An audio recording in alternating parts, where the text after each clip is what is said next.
mobilisation pour le développement de l'enfance en Chaudière-Appalaches. La grève des postes affecte aussi les entreprises de la région. 750 000 $ pour bonifier le soutien au centre Ex-Aequo dans Chaudière-Appalaches.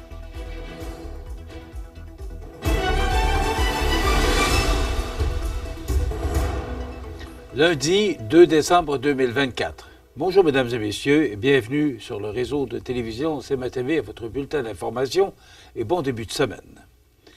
Le mercredi 20 novembre, plus de 330 décideurs, gestionnaires, professionnels et intervenants prenaient part à un colloque sur le thème du développement global des enfants de 0 à 12 ans. Les participants provenaient notamment du Centre intégré de santé et de services sociaux, le CI3S de Chaudière-Appalaches, du réseau des services de garde éducatifs, des centres de services scolaires, des écoles, des municipalités et des organismes communautaires de la Chaudière-Appalaches. Cet événement, ayant pour thème « Tous ensemble pour le développement des 0-12 ans », avait pour objectif la mobilisation du milieu et le partage de connaissances et de pratiques gagnantes dans le but de favoriser les saines habitudes de vie et la santé mentale positive dans les milieux où évoluent les enfants. La journée a débuté par la conférence très attendue du Dr Jean-François Chicoine, pédiatre au CHU Sainte-Justine, sur les effets des écrans sur les 0 à 12 ans et a suscité de vives réflexions sur l'impact de ces technologies sur leur développement, sujet d'actualité dans le contexte de la surconsommation des écrans. Les autres sujets abordés ont été l'éducation par la nature, la compréhension et l'encadrement des jeux de bataille, la puissance du regard en éducation et l'insécurité alimentaire. Aussi, un atelier collaboratif organisé avec Commune Agir a permis le partage de connaissances, d'expériences et de pratiques exemplaires entre des participants. Nous sommes vraiment satisfaits du déroulement du colloque, autant du point de vue de la participation du milieu que de la qualité des présentations offertes par les conférenciers invités.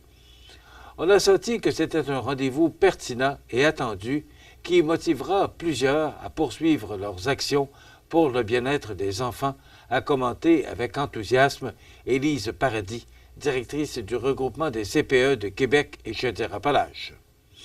Il y a de nombreuses actions mises en place dans la région et une communauté de professionnels motivés et extrêmement compétents.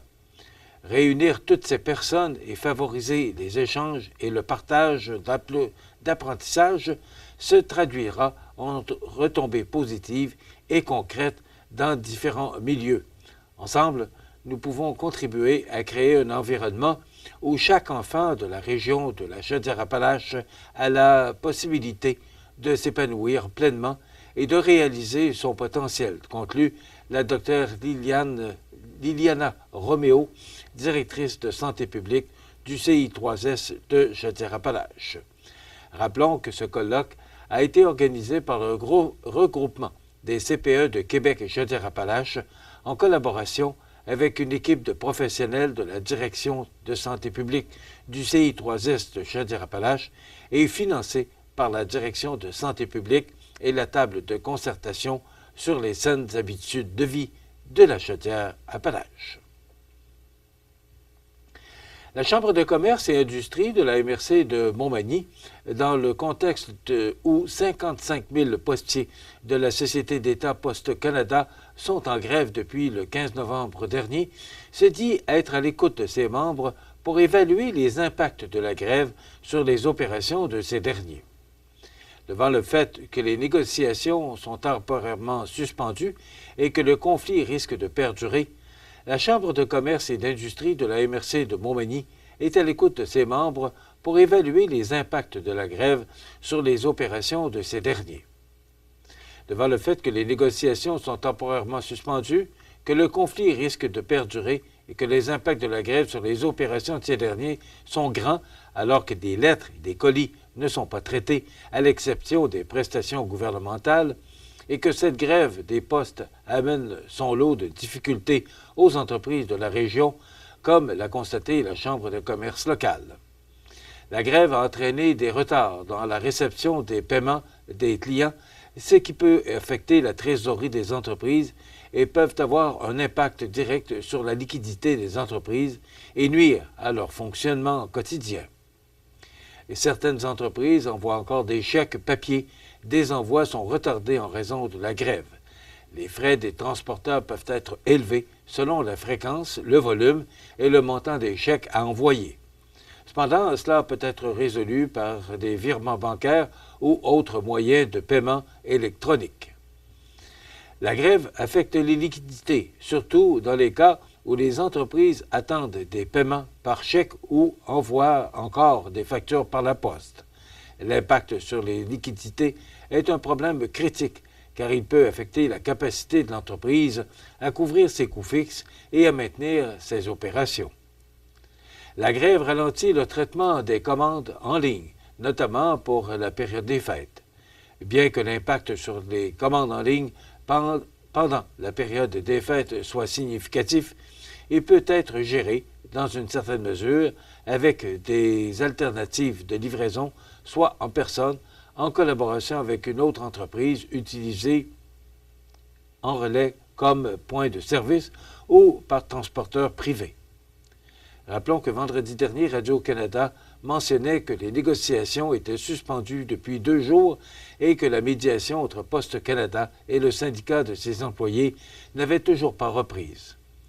Le syndicat des travailleurs et travailleuses des postes de Poste Canada ont tous confirmé qu'ils n'étaient pas de retour à la table de négociation au jour 15 de la grève qui paralyse la société d'État, mais que les partis n'écartaient pas la possibilité de s'y retrouver le week-end dernier. 750 000 pour bonifier le soutien au centre Execo dans Chaudière-Appalaches. On vous donne plus de détails après la pause. La clinique d'optométrie Sky Vision à Montmagny vous offre un examen de la vue accessible rapidement, le jour, le soir et même le samedi. Grand choix de montures pour tous les goûts, les styles et le budget. C'est une équipe jeune, dynamique avec un service incomparable. 61C Boulevard Taché-Ouest ou skyvisionoptométrie.com. Trouvez des cadeaux parfaits à votre Jean Coutu de Montmagny. L'équipe tient à vous rappeler l'importance, en cette période de rassemblement, d'offrir, de partager, de cultiver les traditions. Aujourd'hui, votre Jean Coutu de Montmagny veut vous remercier, vous tous, d'être là avec nous année après année pour célébrer en beauté. Pour votre magasinage des fêtes, rendez-vous chez Bureau Pro Citation à Montmagny.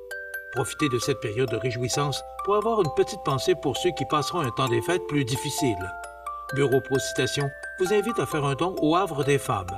Chaque geste compte pour apporter une aide précieuse aux femmes victimes de violences conjugales et leurs enfants. Informez-vous auprès de l'équipe de Bureau Pro Citation, rue Saint-Jean-Baptiste, Montmagny.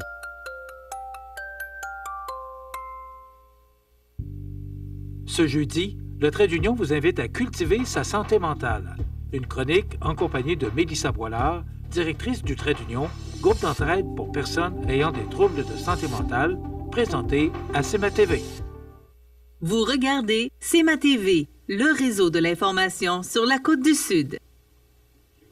Mercredi dernier, la ministre des Relations internationales et de la francophonie et ministre responsable de la condition féminine, Martine Biron, ainsi que le caucus de la région de la Chaudière-Appalaches, annonçaient l'octroi d'une aide financière de 750 000 sur 3 ans au centre Execo.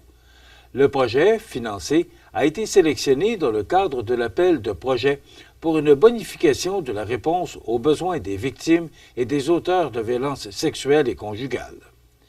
Depuis 2019, plus de 1,1 milliard de dollars ont été investis afin de mettre en place plusieurs mesures visant à contrer la violence sexuelle et la violence conjugale. Par le financement d'organismes communautaires, le gouvernement reconnaît l'importance de leur rôle en la matière de la lutte contre ces formes de violence. L'organisme Execo a pour mission d'aider les hommes et les femmes qui sont aux prises avec un problème de comportement violent dans un contexte conjugal et familial, offre ainsi des services de toute nature en lien avec cette problématique, incluant des services pour adolescents et des jeunes adultes. Cet investissement permettra à l'organisme, qui détient déjà une expertise reconnue en la matière, de rehausser son offre de services en prévention, intervention et formation en délinquance sexuelle et violence conjugale pour les communautés de toute la Chaudière-Appalaches. Martine Biron, députée des Chutes de la Chaudière, ministre des Relations internationales et de la francophonie, ministre responsable de la condition féminine, mentionnait que, pour mettre un terme à la violence sexuelle et la violence conjugale, nous devons agir tant auprès des victimes qu'auprès des auteurs de violences. Les projets sélectionnés par le gouvernement sont des initiatives structurantes d'organismes experts, principalement axés sur la prévention, l'intervention et la formation. Ces projets porteurs constituent un élément important de notre lutte contre la violence sexuelle et la violence conjugale. De son côté, Bernard Dréville, député de Lévis, ministre de l'Éducation et ministre responsable de la région de la Chaudière-Appalaches, affirmait que, pour briser le cycle de la violence, nous devons soutenir ceux qui choisissent de changer leur trajectoire et leur offrir des outils concrets pour construire des relations plus saines, plus respectueuses. Grâce à cet investissement, le Centre Exequo pourra notamment poursuivre et renforcer son action préventive auprès des jeunes aux prises avec des comportements violents, limitant ainsi les risques de récidive à l'âge adulte. Enfin, Mathieu Rivet, député de Côte-du-Sud, concluait que participer financièrement dans la lutte contre la violence sexuelle et la violence conjugale est une question de justice sociale. C'est une priorité pour notre gouvernement de mettre tout en œuvre pour enrayer ces comportements inacceptables. Je tiens à remercier le Centre Exequo qui joue un rôle crucial dans cette lutte contre ces violences sexuelles et conjugales. Rappelons qu'à l'échelle nationale, ce sont plus de 30 organismes dans 14 régions qui sont visés par cette annonce. Les sports, présentés par Groupe Corriveau, entrepreneur électricien et plomberie, un appel, 4 services. Groupe Corriveau à Montmagny, 88 248 8992, votre solution. Vous avez des projets de construction et de rénovation? Pensez Groupe Corriveau, entrepreneur électricien et plomberie. Un appel, 4 services, 88 248 8992, Groupe Corriveau à Montmagny ou groupecorriveau.com. La solution pour du travail bien fait.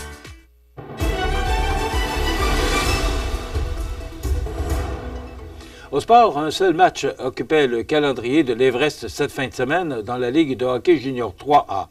Les Ouailles de Simon Labrec ont livré une chaude bataille, mais se sont inclinés par la marque de 3-1 contre l'Indigo de Granby. Dans la défaite, Alexandre Lausier a bloqué 29 des 31 lancers qu'il a reçus. Du côté de la Ligue junior 2A, tirant de l'arrière par la marque de 5-1 après 2 périodes de jeu, le Caron Industrie s'est retroussé les manches en 3e période pour finalement l'emporter 7-6 en tir de barrage face à la meilleure équipe de la Ligue. Tout de même, c'était l'équipe L'Expert de Saint-Romuald. Les marqueurs, Jean-Christophe Coulombe avec 4 buts, ses 8e, 9e, 10e, 11e buts. Brian Chabot, son 3e, et Xavier Paré, son 5e. Le titre de joueur du match Promutuelle Assurance Côte-Sud a été remis à toute l'équipe pour n'avoir jamais abandonné lors de cette rencontre. Voilà ce qui complète votre bulletin d'actualité de ce lundi 2 décembre. Dans un moment, les prévisions de la météo. C'est tout pour l'instant. Bonne journée, mesdames, messieurs. Pour rejoindre la salle de nouvelles de CMA-TV, nouvelles au pluriel @cmatv.ca ou encore 88 241 13 13 poste 226. Les prévisions de la météo. Une présentation de Promutuelle Assurance Montmagny-Lillet. Toujours à l'écoute de vos besoins.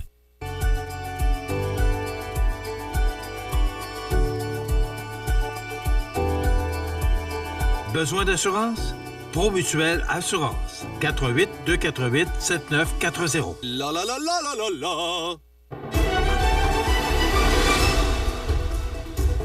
Bon, ben, la fin de semaine, on l'a marqué cette belle fin de semaine par un tapis blanc, parce que c'est blanc, c'est petite neige, mais quand même, c'est un tapis blanc.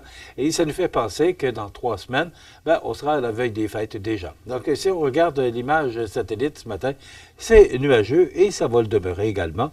Si on regarde l'image radar, très peu de précipitations sont prévues, mais le temps demeurera quand même nuageux. Alors, ça nous donne comme résumé pour ce lundi du 2 décembre, du temps généralement nuageux, 40 de probabilité d'averse de neige ce matin, vent devenant du sud-ouest à 20 km/h en avant-midi, température stable à près de -2. Refroidissement éolien peut ressentir jusqu'à -10 degrés. Ce soir et la nuit prochaine, du temps généralement nuageux, avec 40 de probabilité d'averse de neige, des vents du sud-ouest de 20 km/h qui deviendront légers en soirée, minimum de -5. Pour demain mardi, alternance de soleil et de nuages, vent devenant du sud-ouest à 20 km/h, tard en après-midi, maximum de -3. Avec le vent, on pourrait ressentir -5 le matin et -10 en après-midi, donc ça va se refroidir au cours de la journée de demain. Pour mercredi, c'est de la neige intermittente avec un maximum de -3 degrés. Pour jeudi, c'est également de la neige intermittente avec un maximum de 0. Et c'est le retour du beau temps pour vendredi avec une alternance de soleil et de nuages et un maximum de -5.